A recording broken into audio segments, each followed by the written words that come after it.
golek dhewe aku. Ya, golek dhewe kene-kene. Oh iki jelas sinden madang geden. Hah? Madangkara. Niki bojone niku awake niki bobote 130 kilo. Nek arep lebu lawange miring, Pak niki. Aku iki mau ngono ya apa geloblas. Loh, orang itu mempunyai kriteria. Lah kriteria favoritku ya wis ngono-ngono ku. Mbok ya dikon olahraga. Kaya Mbak niki awake tanggoku lagi 3 dina wae iki lho. Kelangan bojo. Lho, lah kok iso iki? Gara-gara langsing kuru. Dijak buah. Jak neda manter GL Max buyanter lebat. Teko mah ganti cahe. Sik jare bojomu tahu kok kon lari-lari kae. Kan kon lari piye bojomu kene. Lah tiang-tiang ini paling goes di pirang kilo. Lari iki. Lari bojoku gak terima kelon, Pak. Lah piye? Wis rong sasi. Loh. Kok rong sasi lari rong sasi lho. Kayak digawa wong, Met.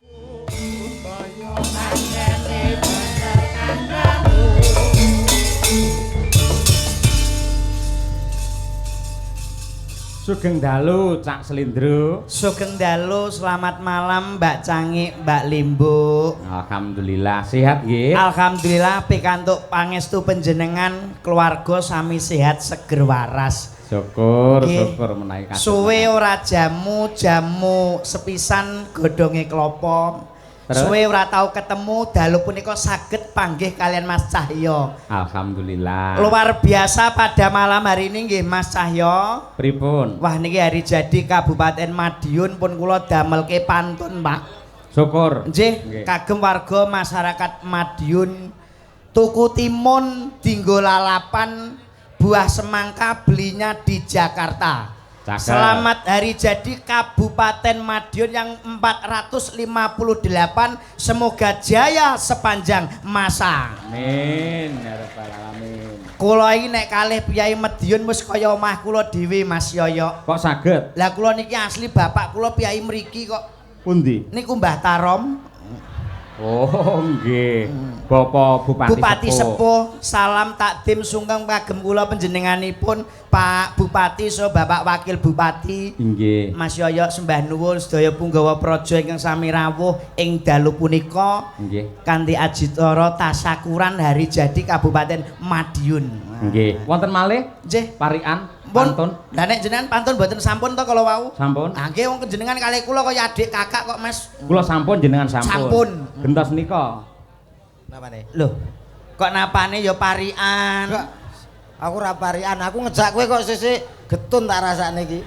Loh, lah nyapa getun? Lah paling gak ya aku sik sing ngomong. Lah kowe ape ngejak sapa sing Lah iki lho pamflete gambare ya aku, kowe ra enek kowe rene nyapa?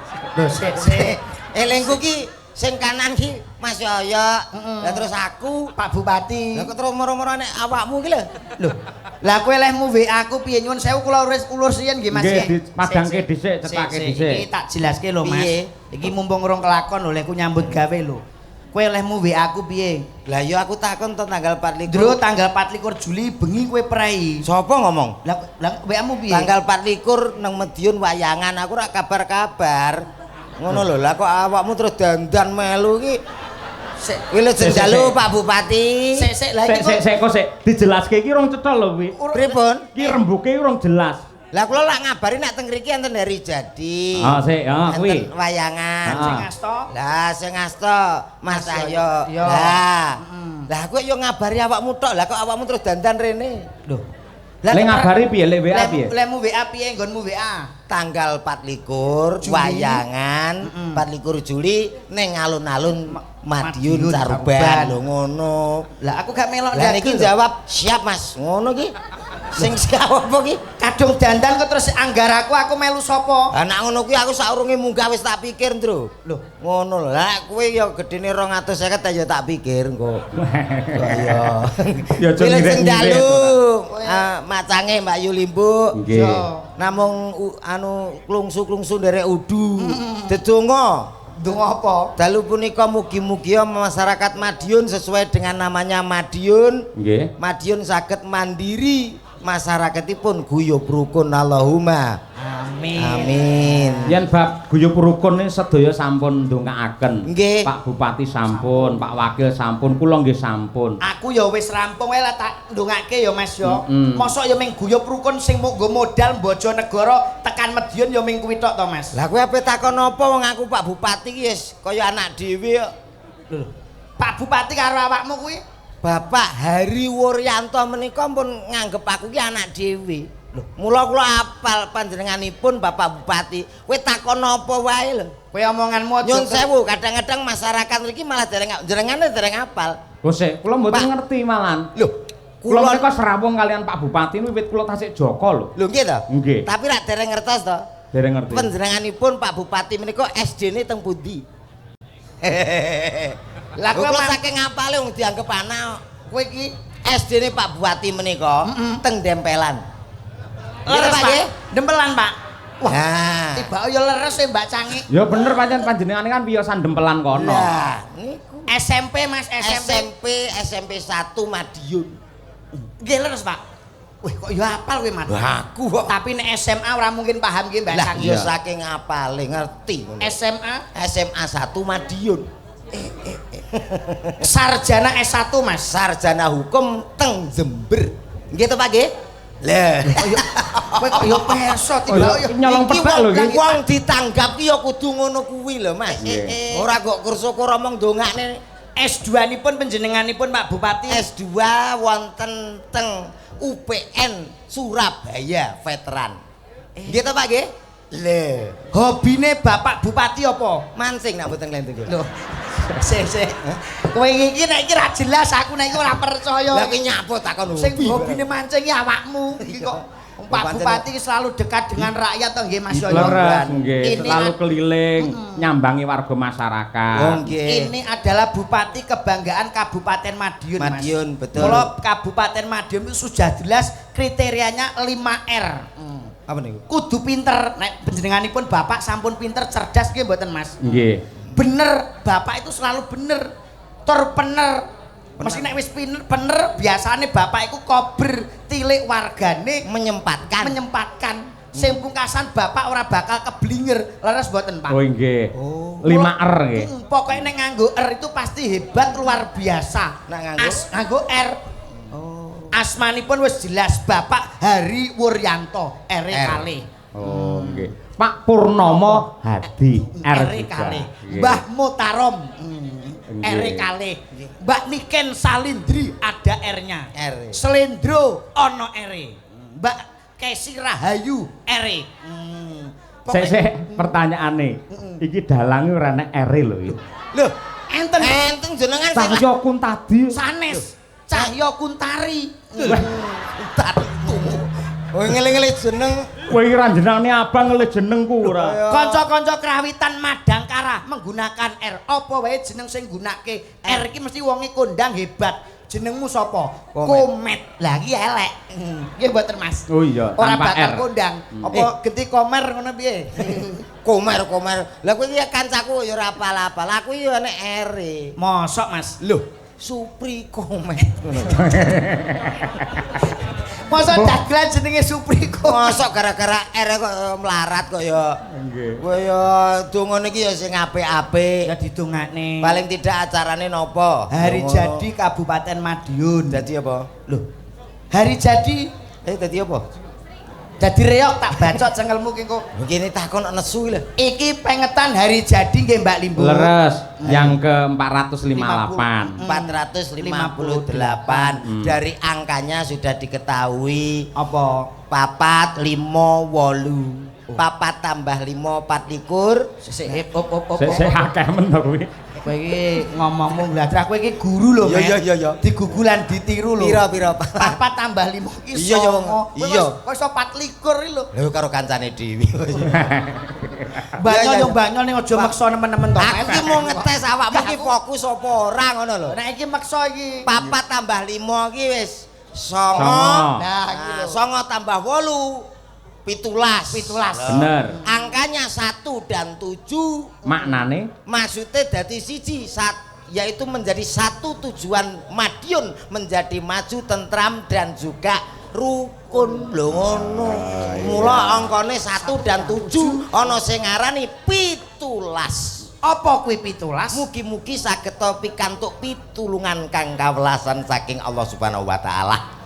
Kowe kok apal men yo met iki. Aku ya wis lunas ngene iki, Ndro. Aku iki gari nyaur utang. Aja marang dhisik. 17 lak basa Jawa. Basa Indonesia 17. 17. Lah iki niku tujuannya jelas.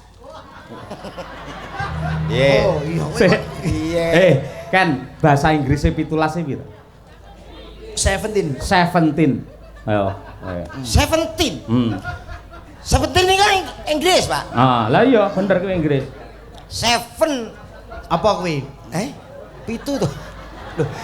Harus apa ki iso buka kudu iso gulung to Mas awakmu. Nggih. 7 menika. Loh, ya kudu iso. Lah mau derek abahe ngontek-entekane ya 17 kuwi kok. Mula aku ketikane abahe ngoten. Mula aku awakmu kok ngarep sik Ndro aku. Iya. Aku gak patek elek ambek wonge. Sik wong pelawak karo dalang ki harus ada komunikasi. Dalang umum ki dalang ra umum. Lho, kok dalang ra umum piye to, Mas? Aku mau munggah karo wayangane Pak Iyo iki rasane koyo piye ngono. Lho nyapo? Ya ora apa-apa jane wong ganteng ning hawane wis beda to. Jenenge pelawak piye? Bedamu piye?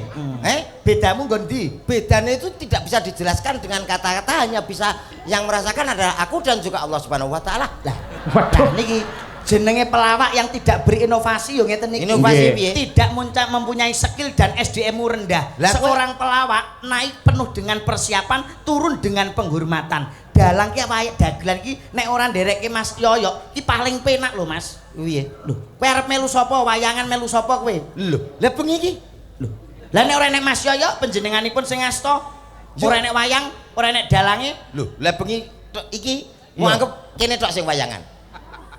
Lah ngendi? Duka.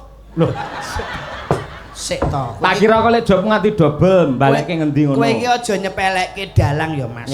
Dalang ki tanggung jawabe abot, tanggung jawabe berat. Cara numpak bis iki nyuwun sewu lho Mas Komet. Cara numpak kendaraan bis panjenenganipun iki kaya supir kanca-kanca yoga awake dhewe iki penumpange ana minggo elek apike kuwi gumantung dalang. Aku berarti penumpang. Yoga-yoga. Iki padha karo penumpang. Sinden. Penumpang. Penting di? Penting sopire. Yo ora yo penting penumpang. Kok iso? Lah nek supire nek kendaraan nek penumpang asline kok ndi?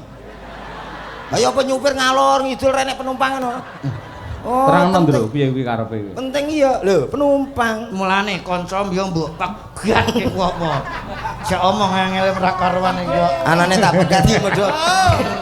Golek sing murah.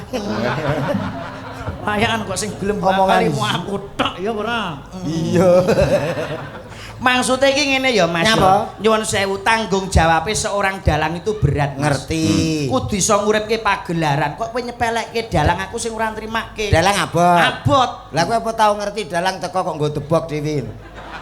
Dalang enteng gari teko terus ngono tek ya. Sik, rene Met. Rene sik. Megah. Aku gak melu ki. Wis mati uripem bengi ki kowe. Lah wis aku tau didoni dalang Kowe kok nyepelekke dalang. Pripun? Lah pancen debok iki dalang endi to sing nggawa dhewe ngangkat dhewe lak ora ana. Sing dikarepne slendro abot kuwi gaweane. Nuwun sewu. Aku ki sewengi utuh. Sampeyan lak gur limbukan utawa bar kuwi gara-gara tok. Aku wit jam 09.00 nganti menjelang subuh. Kuwi cerita terus, pikirane mubeng, mripat nyawang, lambe omong, tangan serakatan, sikil njejeg keprak, ngempet nguyuh. Lah jenengan cerita ngoten lha napa niki meneng ae napa niki mboten mikir mboten melek suwengi. Iki nggih melek. Iki yang kepepet, nguyuh entuk, pengrawit entuk. Lah dalang lho jenengan mbok titip. Ngono ora kreatif. Apa nanti nguyuh titip aku lho. Ora kan iso to. Cara ngendi yo dititipne lho. Lah napa diselang. Kowe ngawur lambemu lamblocok. Diselang tak turune ning kowe ya. Kowe aja ngawur lho Mas. Mas Yoyo iki sampun haji lho. Kowe nek disedake bakal njaluk apa kelakon kowe. Aja ngawur gak trimo aku. Dalang mbok sepelekke kowe nek ora nek wayang ora nek dalang arep melu sapa? Lho, baru ngono Mas. Lho. Tapi setidaknya kowe iki kudu bangga. Mas Yoyo iki panjenenganipun dalu punika ngagem busana Jawa. Ngene lho, aku ki anane ngomong ngono iki kudu justru kuwi hati-hati saiki dalang kudu hati-hati. Lah ngopo? Era tahun 2026 ini masalahnya sudah mulai, wayang bisa jalan tanpa dalang. Mula hati-hati, Pak. Kudu tetep belajar inovasi kreatif. Piye carane wayang tanpa dalang iki piye? Ora enek ya Mas, jenenge wayang iki mesti ana dalange. Heeh. Bakul wayange. Bakul wayange mosok apa bakul nggawa sak dalange kaya ora to? Mesti ya bakul tok. Met, Met. Kowe wis tau ngemut mercon bledos dhuwur ning cangkem ngono. Dereng. Iki pertunjukan dudu bakul wayang. Oh, aku gak woro-woro. Kowe iki kok nyepelekke Mas Yoyo. Mas Yoyo iki kabeh piranti iki saka Solo digawa kabeh. Ngerti. Gamelan kagungane Mas Yoyo. Nggih to, Mas? Nggih. Apa iki jenenge sound audio iki kagungane Mas Yoyo, mik-mike Mas Yoyo. Kowe modalmu apa ming contong tok iki lho. Lah nggawa mike kok bangga lah nyok. Sik. Kose to? Kowe iki ndagel nang kene modalmu lak tutuk omong. Mongko yen omong sik mikir gene. Ayo. Wis saiki ndagel lho. Aja dikek mik. wis, aku Mas Lendro aja dikek. Saiki salam karo para pelenggah. Ora masalah. Terus. Bapak-bapak, ibu-ibu. Mantuk. Loh, Weh. ngawur iki jilake kok mulih. Lagi sing gawa aku. Sing go Mas Yoyo. Hah? Nilai sedilo. Loh, lek nyilih iki kudune kan menghormati karo sing disilih. Pamane ya aku nyilih dhuwit ning sampean Mas Komet. Kamendhi kula nuwun, nun sewu Mas Komet. Kula sowan mriki, heeh, karo isik-isik ngono ta. Badhe ngampil artanipun. Kowe nyilih meku lho, kok iso malah ngelok-ngelone aku lho. Mak padakne aku bakul wayang iki karepmu piye? Ayo ndodok njaluk ngapura ayo.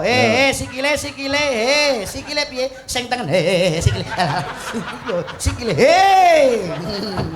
Aku nggo sikil Aja nyilih miku. Hei. Iki mike Mas Yoyo, sikile. Sikile. Halah, sikilmu iku lho. Waplok. Sikil lho. Maksude sing ngarep sing ndi sing ngarep? Kula badhe ngampil. Kurang mendak. Mendak lah. Mendak. Kurang mendak. Mendak meneh. Nah. Nah. Oh, kurang sopan mendak meneh. Iya.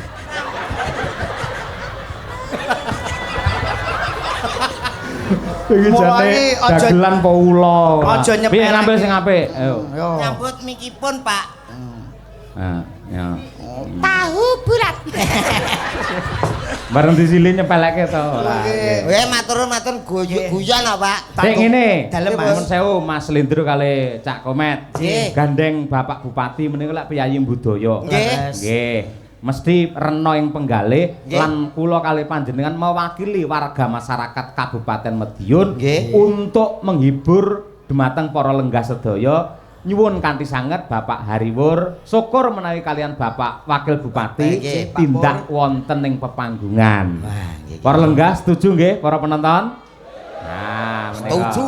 Suara rakyat adalah suara Tuhan iki. Nah, katur dumateng Bapak Bupati kalian Wakil Bupati. Monggo katuran Sik, jengkar saking paling tumuju wonten ing rungokke Mas Yoyo le ngendika iki lho kok Le nyarke nggih. zaman modern saiki iki. Aja ngono kuwi wis lumrah. Kalah apik sampean karo Pak Gayeng. Cara modern iki piye carane? Cara dangdut met dangdut. Nah, Dangdut itu gaweanku apa? Wis ora, was kowe. Aku biyen rung nang wayange dangdut. nah. Bagian apa met? Kerek panggung ya. Yo. Spesial dalam rangka Hari Jadi Madiunto. Kita sambut salah satu nomor satunya Madiun. Ada siapa dia? Yo, loh Pak Bupati kata yo. Kok iyo iki lho, mbok kira biduan apa piye? Lah jare dangdut lah nek kulino artis kata yo. Dangdut yo dangdut tapi muku kakean lemu guyu kuwi. Oh. Yo Mas yo. Nggih. Kakean niku. Siti. Ae. Baik saudaraku semuanya, Lah ngono lho. tak panggilin salah satu nomor satunya Madiunto. Ada siapa dia? Jare kon sithik. Lah sithik iku yo kesithiken niku sedengan ngono lho Mas. Mari kita yo. Aja yo kamu ya. Ngapunten lho Pak Bat. Mohon izin Pak niki. Mboten apa golek dhuwit ya, Pak. Iya. Yo dhuwit sapa kok golek dhuwit? Ya engko menawa kowe. Ayo. Yo. Engko Pak. Nggih. Slendro Mas coba ya. Ciri khas Piyai Madiun ya, panas-panas mlaku engko nembang bareng kalian sedaya para warga masyarakat sing rawuh mriki. Ya. Monggo kula nyuwun kanthi sanget Bapak Bupati lan Bapak Wakil Bupati tindak wonten ing pepanggungan. Ya, panas-panas mlaku. Dados.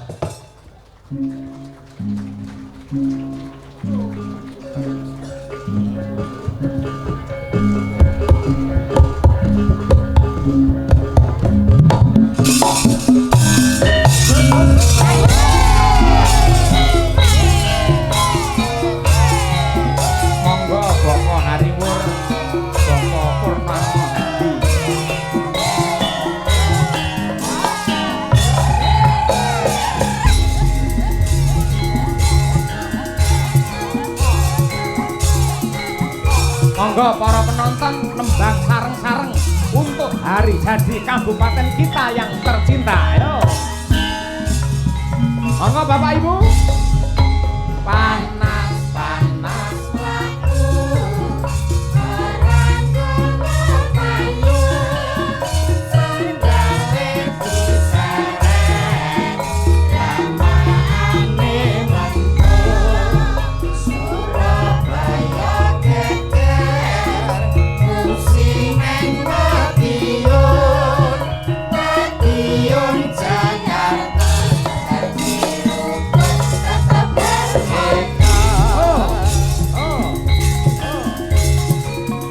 Masih panas ya mlaku ya Mas. Ya Dik. Penting guyub rukun.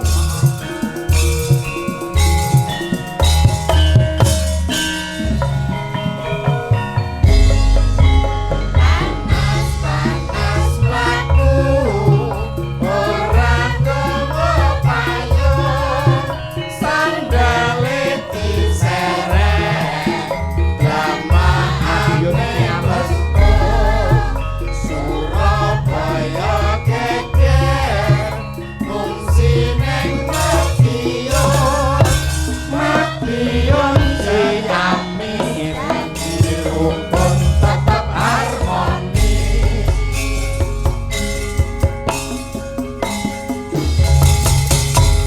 Madiun Ciamis.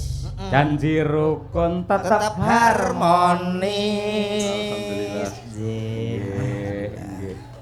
Sugeng dalu Mas Cahyo Nggih, sugeng dalu lan Bapak. sedaya masyarakat Madiun, alhamdulillah sedaya sehat. Amin. Niki keleresan hari jadi Kabupaten Madiun yang ke-458 dalam kalian Pak Wakil Bupati. Siap, Pak. Insya Allah siap memberikan pelayanan terbaik kagem masyarakat Kabupaten Madiun. Amin.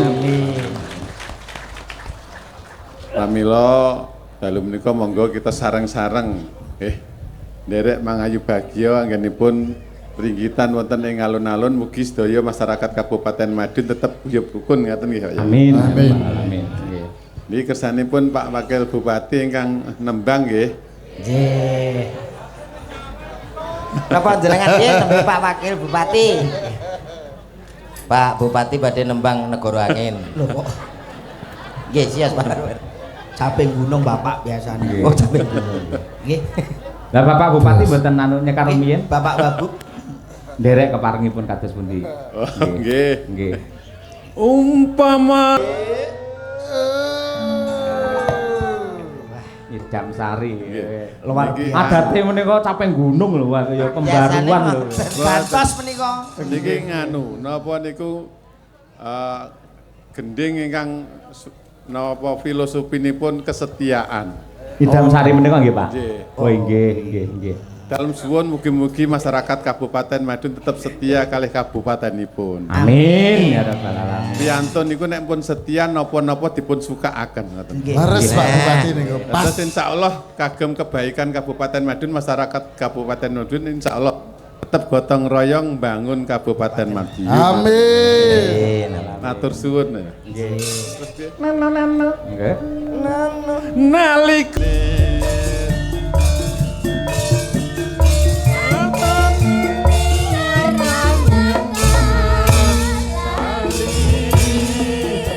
Zakail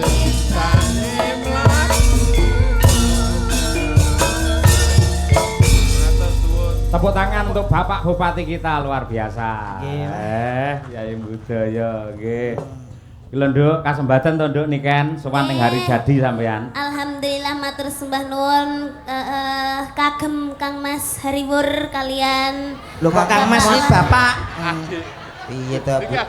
Nggih leres Pak, leres nggih, leres nggih. Bapak iki. Kalian Pak Pur. Wakil. Pak Wakil Bupati. Bapak Purnomo. Purnomo enek lagune. Piye sing lagune? Purnomo pedet Purnomo. Piye to kae? Kae beda kae Lamongan. Kae tukang nambani ya padha karo bapak iki. Iya. Oh, ku Beliau itu juga baik. Baik. Nambani kayak sampean-sampean Kowe kuwi. Pak Pur ya padha wae, bapak iki ya nambani. Nambani para masyarakat yang ada di Madiun dan sekitarnya. Nambani kayak sapa? Sampean-sampean kuwi. Lah kok rumah Ria? Loh, Pak Pur sing Lamongan kae kan Sampean-sampean kuwi berarti sampean ora mek sitok berarti sampean. Lho. Padha gendengi lho. Makasih. Sama-sama. Lagi wah. Dan niki kagem Kang Mas Murjoko sampun rawuh. Inggih, wis sonten nok. Matur sembah nuwun sanget sampun dugi dateng mriki mirsani acara malam hari ini di acara hari jadi Kabupaten Madiun yang ke 458. 458. Nggih, alhamdulillah mugi-mugi Kabupaten Madiun tansah pinaringan guyub rukun. Amin. Lestari. Amin. Terus apa malih nggih, Pak? Ya Bener bener kan dening Gusti Allah. Amin. Petanine muga-muga tandurane dadi tikuse ndang minggat. Minggat. Ah niki ngeten budhe niken. Iya. Nak, Sik kok budhe lho ngawurmu ku lho. lho kono yo Kang Mas yo dile. Kok ya budhe Ngersake Pak Wabub menika duet kali Mbak Niken. Mbak Niken. Nggih. Lagune napa? Ah mentem wedokan. Walah Lintang Asmara kok mendem wedokan. iki padha karo ngendikane Bapak Bupati, filosofinya kesetiaan dalam berpasangan. Ya, contone. Contone kaya Bapak Bupati wae oleh nembang Nggih. ngaturke tembangipun wonten Nidam Sari. Heeh. Bapak Wakil menika Lintang Asmara. Lintang Asmara. Kesetiaan dalam berumah tangga contone Mas Yoyo. Nyapa? Garwane diderekke. Derek terus. Didereke mergo kae nak gak nderek, kae nakal. Ngono. Kae wis ganteng laris. Mesti kaken pola. Mula dikontrol dengan panjenengane Bu Gesi. Met, komen. Napa? Rene yo, takmut raimu ngene. Oh, Ngene lho, sing dikersake Nyidam Sari malah tentang kesetiaan. Kesetiaan. Lintang Asmara juga sama. Lintang itu lah bintang. Bintang ini kiblat penentu. Iya. Kiblat lan go keindahan di malam hari. Asmara adalah cinta. Iya. Artinya beliau berdua, Pak Bupati dan Wakil Bupati, menjadi kiblat keindahan Kabupaten Madiun yang tercinta. niku pun positif nak Pak Bupati karo Pak Wakil Bupati. Berpasangan yang wong niki wau sing dibuka jenengan no. Hah? Lah nyapa kok setia muga sing anu sing garwanipun nderekke terus. Nah iku mboten masalah setia, nek mboten nderekke jenengan menggak minggo. Dalangane aris, ganteng. Wah, engko nak kene sing kontrol bahaya. Lah bojomu kok ora melu? Hah? Bojomu. Lah aku wis los dol. Nggih, Sapa nggih. to sing gelem ya? Iya. Nggih. Kaya jujur ta iki. Enggak Pak, Monggo Lintang Pak Asmara. Purnomo. Monggo, Mas. Kuwi lho kan disiapke arep duet karo jenengane sepatune putih anyar iki Pak Wakil Bupati. Oh nggih nggih Pak. Nggih, nggih. Wau mbisiki kula kleru karo weke bojoku Pak. Lah komet nggih ngoten no Piye? Sepatune anyar niki warnane ireng niki Pak. Pancen kulite, Dik. Oh kulit. Lah kowe ora ngeroh komet saiki jog dadi dagelan kondang ki sikile ditato bunder kene ya met kene ya. Kuwi nek nalpot ta. Tato. Apa ya kuwi? Kena nalpot tak kira ditato. Jasa pekerja keras iki yo ngono. Nggih Pak nggih. Enggak Pak. Pak Wakil menawi badhe paring dawuh riyen. Heeh Bapak. Sampun. Yang penting masyarakat Madiun guyub rukun nggih. Amin. Insyaallah dongaaken Pak Bupati kalih kawula sageta mewujudkan amanah panjenengan membangun Kabupaten Madiun ingkang bersahaja. Amin amin ya rabbal alamin. Nggih. Amin, nggih. Cekap Mas Jaya. Ngapunten namung gamelan mboten enten musike nggih, Pak. Mboten napa-napa. Oke, Lintang Asmara kagem panjenengan semuanya. Yuk. Yuk, dados, yuk.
Pak Wabub, Pak. Nggih. Nggih, sembah nuwun Bapak Bupati. Nggih, matur sembah nuwun Kang Mas. Sembah nuwun Pak Wabub, Pak Pur, Pak Bupati sembah kasuwun sehat selalu ya Mas Komet. Heeh. Dalem Pak Babuk. Napa niki? Mboten jenengan swantenipun sae ngoten dadak maringi. Pak niki napa to Pak? Pak kula malah ewoh Pak. Met aku ora bayar gak apa-apa Met, wis ditomboki karo Pak Wabub. Nggih. Ini Hahe koordinator iki. Wah yo ilang nek iki. Awakmu ndi ya wis entuk ora? Apa? Enggak. Enggak. Lho kok enggak itu gimana sih? Masalah iki aku lagi bangun mau sholat lah, nak menawa awakmu ape sedekah. Sik. Jalan. Kok sik to? Pripun? Iki mong sing nembang sinten? Pak Pak Wabu. Pur Karo? Kali Mbak Niken. Ah, sing maringi arta sinten? Pak Wakil Bupati. Pak Wakil gandeng Pak Wakil nembangi karo Niken iki apike amplope nggih Niken apa nggih sampean? Tadi Pak Wakil bilang gini Pak, Pripun? kalau nanti ini didum ya, tapi yang di bahasa Inggris kok apa bahasa Indonesia kok didum lho. Dibagi. ini nanti didum sama pengrawit sama sinden, tapi yang dibawa sama Komet buat panjenengan Mbak, gitu katanya. Berarti sing tak gawe iki nggo sampean. Iya katanya gitu. Lah iya tak gawakno. Iya makanya. Loh, Kok raimu elek ngono? padha rambadroke ta. Diomongi ya. Angger enek-enekan iki aku. Selamat malam, Dik. Sik to, ora entuk akhire sampean. Mboten. Nyah ora. Nah iki Mas Yoyo lho jelas. Nyah iki. Sabar Met. Saestu. Tulung gandeng bendarane Bu Kesi, tulung kekno Bu Kesi. Oh, gitu. Ora apa-apa Met. Innallaha ma'asobirin, wong sabar kuwi Kekasih Gusti. Tapi Innallaha kasihan. ma'asobirin, wong sabar kuwi. Sesuk ya ditak-itak kancane kok ya. Tapi kasihan kamu tadi nggak dapet. Ndak Sama sekali. sama sekali. Ya ini ada 2 sih. Ya wis berarti sampean satu, saya satu. Enggak. Lah Kamu itu bilang sendiri, minta sendiri. Gak, aku ning kene lagi. Ojo, bangun sini masuk njaluk dhewe. Iki tenan, iki malah iki nyoh. Kok kono neh. Ora. Ora jelas nek iku. Enak kan? Nah, nggih. Dibuka sik, Matur dihitung suwun, aja kurang. Matur nuwun, Pak nggih. Ya, dibuka Suwun, sik. Met. Oh, Iki ndak nuwun ndak sewu. dadi fitnah. Ayo. Iki nek ora dalang sing idolane jenengan iki ora mungkin. Sabar Met. Wis Nggih. jelas iki. Sembah nuwun. Kok aku separohe ndak apa-apa Met. 150 gak apa-apa. Lah ikhlas aku. 150 untukmu. Iki lho. Ora ana apa-apa. Piye? Yo jenengan nak badhe buah napa? Heh? Maksudnya iseni. Iseni Mas Yoyo ya butuh ngono lho. Tak gawa ya ta? Damet, Sapa? milih di kiri apa kanan? Nah, Bedean Met. Nah. Sing nyekeli mik mbok aku ae timbang joko kono ya Met. Ayo kok ngegron lho wi. Ngegron iku nyapa? Kok ngegron? Mosok ra kok ya. Ya wis kawakno. Slendro kene. Oh ya, kene. Iku enek bagiane dhewe. Oh ya siap. Nah, Mbak bedean. kiri apa kanan? Kanan. Lah lucune ndi iki? Iki yang ini. Oh iya. Kleru milihmu berarti. Milihmu kleru. Milih ne. Milih nih, mau enggak milih nih? Ya milih ne. Kananmu keliru kok. Ayo, milih nih. Iki nek gak mbani kan gak mungkin awakmu di paringi. Kiri. Ya.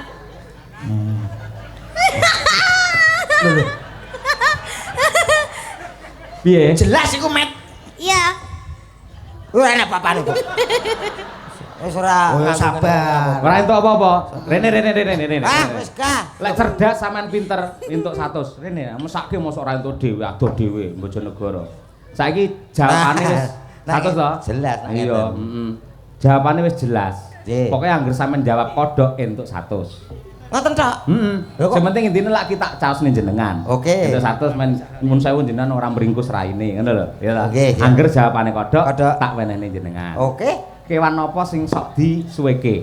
Kodok. Nah, ning kene sik ya. Aduh dicukuk. Nah, pertanyaan kedua. Kewan apa sing suarane kung? Kodok. Nah, kodok. Ayo. Sampeyan dhuwit karo kodok milih ndi? Kodok. Nah, ya wis. Met. Duit, Ding. Eh? Anakmu ya butuh mangan lho, Met. Lah kono kon Met, Met, anakmu ya butuh mangan lho, Met. Met. Lah kok wis bergandeng. Lah yo pas to, Salindri karo Salendro. Lah waduh. Salindri iki Salewang iki. Niku Saleho. Saleho.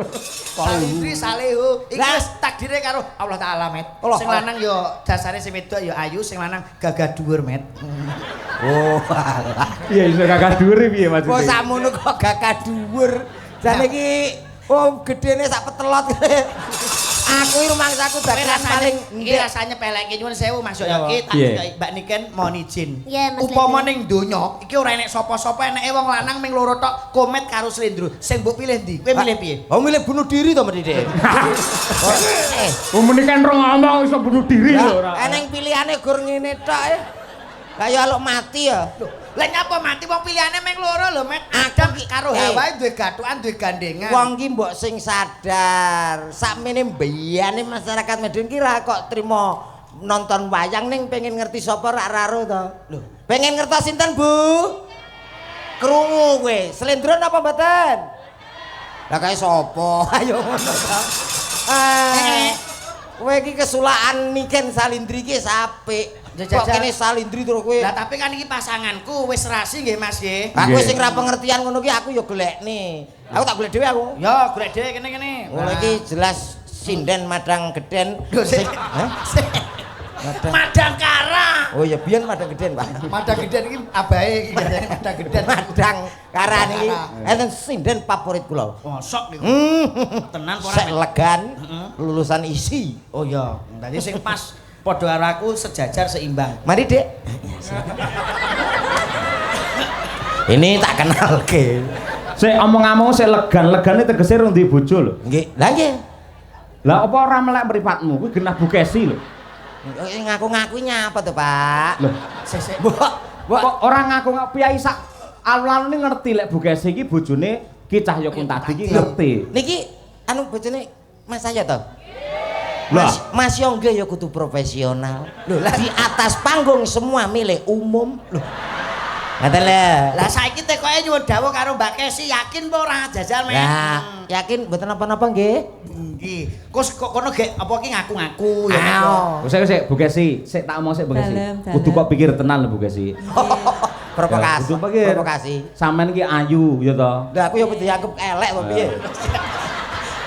Ra sambuk ketokno wong butak ngene lho iki. Bukesi, sampean ki cantik, dosen ya to. Sinden kondang. Ayo. Mosok goreng entuk gemuk kaya ngono kan ora mungkin. Nah, nggih. Emoh aku. Gemuk iki penting lho, Pak. Ya apa? Lah nek gemuk iki rantai ya seret.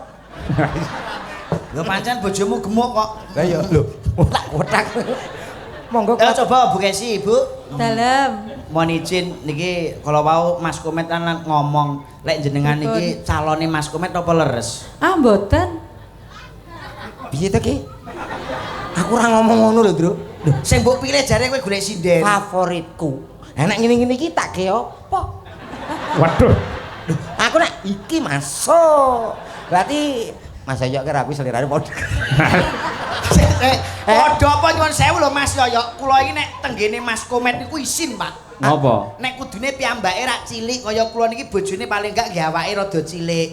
Niki bojone niku awake niki bobote 130 kilo. Nek arep lebu lawange miring, Pak niki. Aku iki mau ngono ya apa geloblas. Loh, orang itu mempunyai kriteria.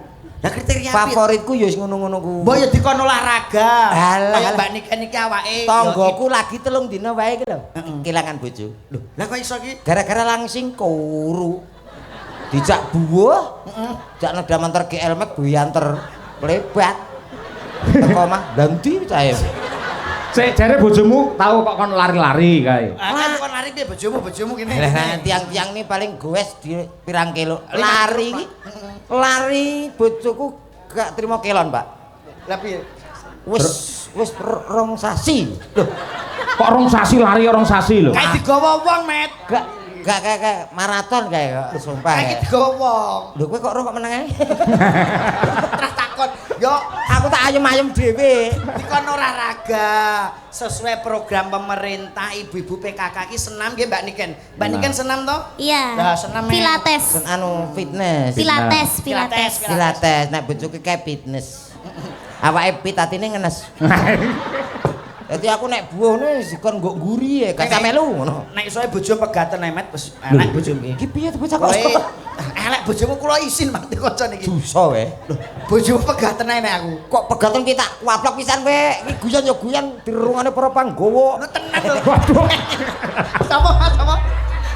Aku yang mau ngomong to jare. Dirungane sapa? Para panggawa. Wis pegaten ae ora Kliru sithik. ora cocok karo kanggo kowe iki ya. Nyapa? Kula isin lho Mas Yoyo. Lah kok kula wingi kan tanggapan ki nganjuk mampir gawe Mas Komet hobine mancing dereng dugi. Mancing Pak kula. Bojone enek. Nggih, andukan ngeten iki to.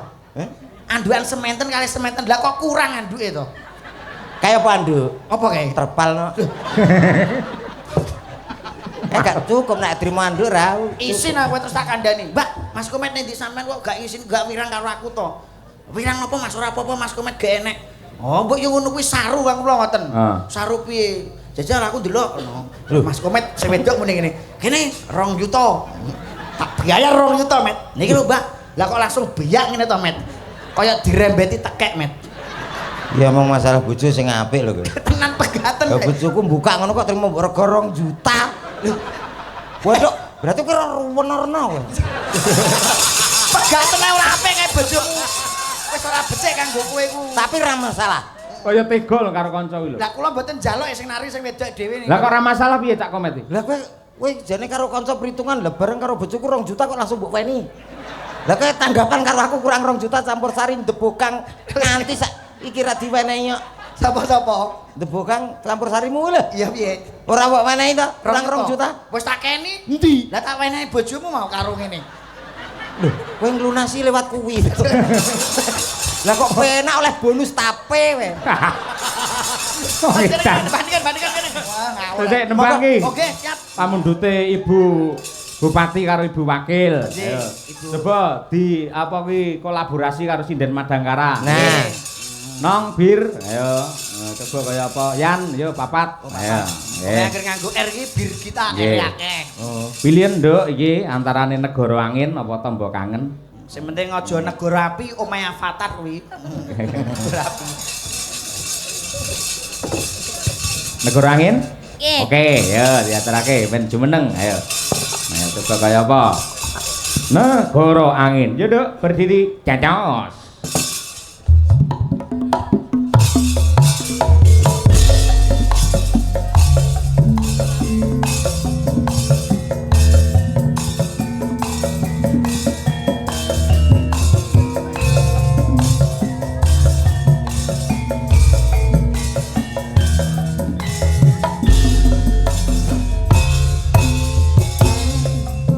Salah,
Matur nuwun. Wah, kolaborasi yang luar biasa. Lah nggih, kula nggih gumun salut kalih Madangkara lho, Mas Yoyo. Pripun? Iki kan biasanipun menawi wonten nggen kula digarap ngangge musik. Musik Nggih. campur sari biasa. Madangkara wis. Madangkara aja maneh kok negara angin iki segara kidul digarap kok.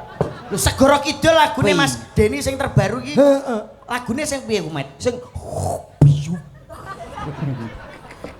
Ngawur ya iki. Ora mengikuti Gen Z ki ngono Nggih. Napa ta sebabe kula kok mesti namung gamelan murni? Napa menika, Mas? Gandeng gamelan menika lak produk orang Jawa. Jawa. Produk para leluhur awake dhewe. Nah, alangkah indahnya kalau memang warisan dari para leluhur yang kita kembangkan, yang kita promosikan, bahwa kita tahu terhadap jati diri bahwa ini adalah produk Nusantara. Nusantara. Luar biasa.